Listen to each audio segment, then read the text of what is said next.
જય શ્રીમન નારાયણ.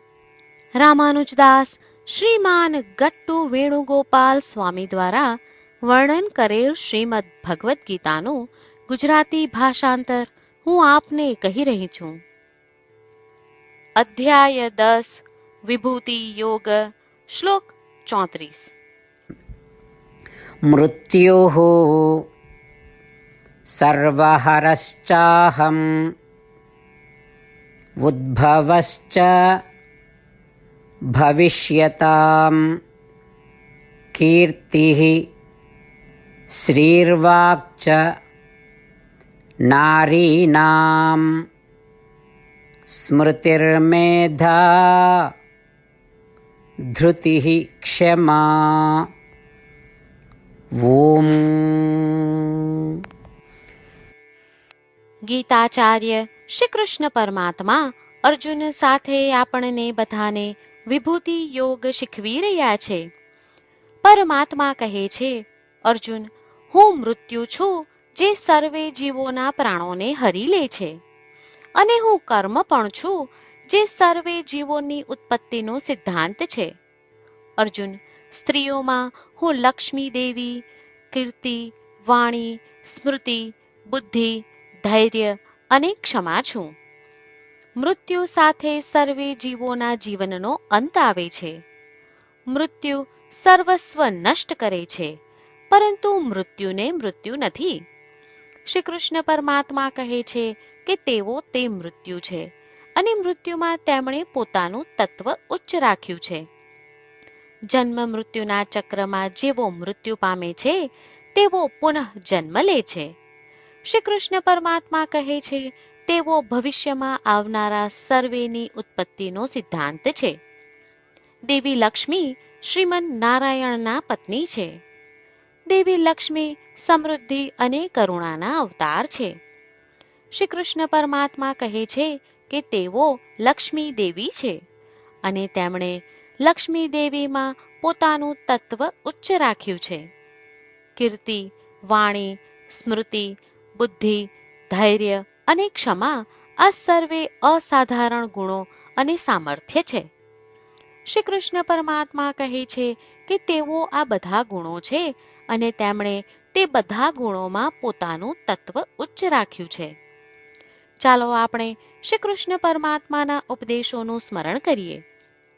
જ્યારે પણ આપણે મૃત્યુ, જન્મ, લક્ષ્મી દેવી, કીર્તિ, વાણી, સ્મૃતિ, બુદ્ધિ, ધૈર્ય અને ક્ષમા જેવા શબ્દો સાંભળીએ, ત્યારે ચાલો આપણે શ્રી કૃષ્ણ પરમાત્માના તેમનામાં રહેલા ઉચ્ચ તત્વને ઓળખીએ અને તેનો આનંદ લઈએ. શ્રી કૃષ્ણ પરમાત્માનું શરણ લઈ આપણા જીવનને અર્થપૂર્ણ બનાવવાનો પ્રયાસ કરતા ચાલો આપણે બધા શ્રી કૃષ્ણ પરમાત્માના શબ્દોનું આ શ્લોક સ્વરૂપે પુનરાવર્તન કરીએ. મૃત્યુઃ સર્વહરશ્ચાહં ઉદ્ભવશ્ચ ભવિષ્યતામ કીર્તિશ્રીર્વાક્ચ નારીણાં સ્મૃતિર્મેધા ધૃતિઃ ક્ષમા. શ્રીમન્નારાયણ કરિષ્યે વચનમ તવ. સર્વં શ્રીકૃષ્ણાર્પણમસ્તુ. જય શ્રીમન્નારાયણ. શ્રી કૃષ્ણ પરમાત્માએ આખી ભગવદ્ ગીતાનો સાર અધ્યાય 18ના શ્લોક 65 થી 70માં 8 ઉપદેશ દ્વારા કહ્યો છે. શ્રી કૃષ્ણ કહે છે, જે મારા આ 8 ઉપદેશ અનુસરે છે તે મને પ્રિય છે. એ સર્વે ભક્તોનું હું બધી જ રીતે રક્ષણ કરીશ. શ્રી કૃષ્ણ પરમાત્મા પાસેથી આખી ભગવદ્ ગીતા સાંભળ્યા પછી અર્જુન કહે છે, કરિષ્યે વચનમ તવ. એટલે, કૃષ્ણ, હું તમારી આજ્ઞાનું પાલન કરીશ. તમે કહો છો એમ કરીશ. અને આથી જ શ્રી કૃષ્ણએ દરેક પ્રકારના યશ અને વિજય અર્જુનને આપ્યા છે. તો ચાલો આપણે પણ પરમાત્માને 8 વાતો પાળવાનું વચન આપીએ.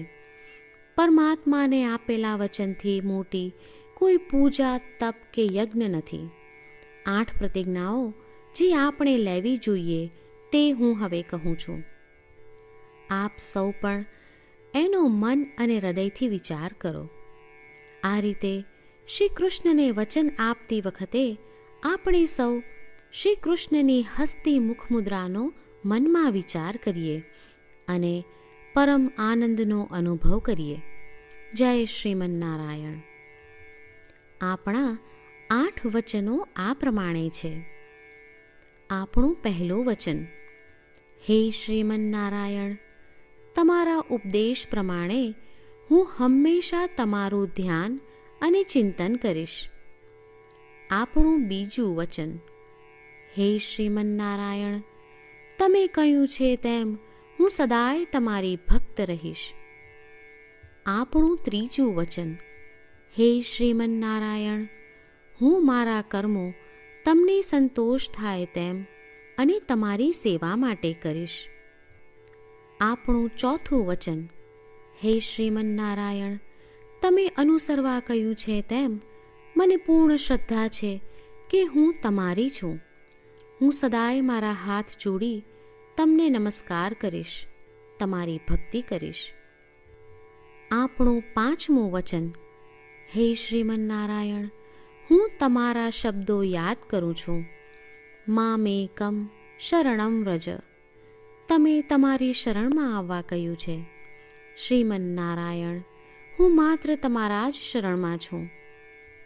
આપણું છઠ્ઠું વચન: હે શ્રીમન્નારાયણ, આપે કહ્યું છે મા શુચ, તમે અમને આશ્વાસન આપી શોક ન કરવા માટે કહ્યું છે, તો હું દુઃખી નહીં થાઉં, શોક નહીં કરું. આપણું સાતમું વચન: હે શ્રીમન્નારાયણ, અમારા કલ્યાણ અર્થે આપે શ્રીમદ્ ભગવદ્ ગીતા રૂપી આશીર્વાદ આપી અમારા સૌ પર કૃપા કરી છે, તો હું દરરોજ ઓછામાં ઓછો એક શ્લોક વાંચીશ અથવા સાંભળીશ એવો સંકલ્પ લઉં છું. આપણું આઠમું વચન: હે શ્રીમન્નારાયણ, હું ગીતાના દૈવી શબ્દો એ ભક્તો સુધી પહોંચાડવાનો પ્રયત્ન કરીશ જેઓ ગીતાથી અજાણ છે. હે શ્રીમન્નારાયણ, તમે કહ્યું છે તેમ કરીશ, તમે કહ્યું છે એમ વર્તીશ અને તમારા માટે જ કર્મ કરીશ. શ્રીમન્નારાયણને આપેલું વચન કે દરરોજ તમે કહ્યું છે એમ કરીશું એ જ એક મહાન પૂજા છે. તો ચાલો આપણે સૌ દ્રઢ શ્રદ્ધા સાથે પ્રભુ પાસે એક સંકલ્પ લઈએ. શ્રીમન્નારાયણ, કરીશ્યે વચનમ તવ. શ્રીમન્નારાયણ, હું તમારી આજ્ઞાનું પાલન કરીશ. સર્વમ શ્રી કૃષ્ણાર્પણમસ્તુ. જય શ્રીમન્નારાયણ. મૃત્યુઃ સર્વહરશ્ચાહમ ઉદ્ભવશ્ચ ભવિષ્યતામ કીર્તિઃ શ્રીર્વાક્ચ નારીનામ સ્મૃતિર્મેધા ધૃતિઃ ક્ષમા. ઓમ. મૃત્યુઃ સર્વહરશ્ચાહમ ઉદ્ભવશ્ચ ભવિષ્યતામ કીર્તિશ્રીર્વાક્ચ નારીનામ સ્મૃતિર્મેધા ધૃતિઃ ક્ષમા. શ્રીમન્નારાયણ, કરીષ્યે વચનમ તવ. સર્વં શ્રીકૃષ્ણાર્પણમસ્તુ. જય શ્રીમન્નારાયણ. જય શ્રીમન્નારાયણ.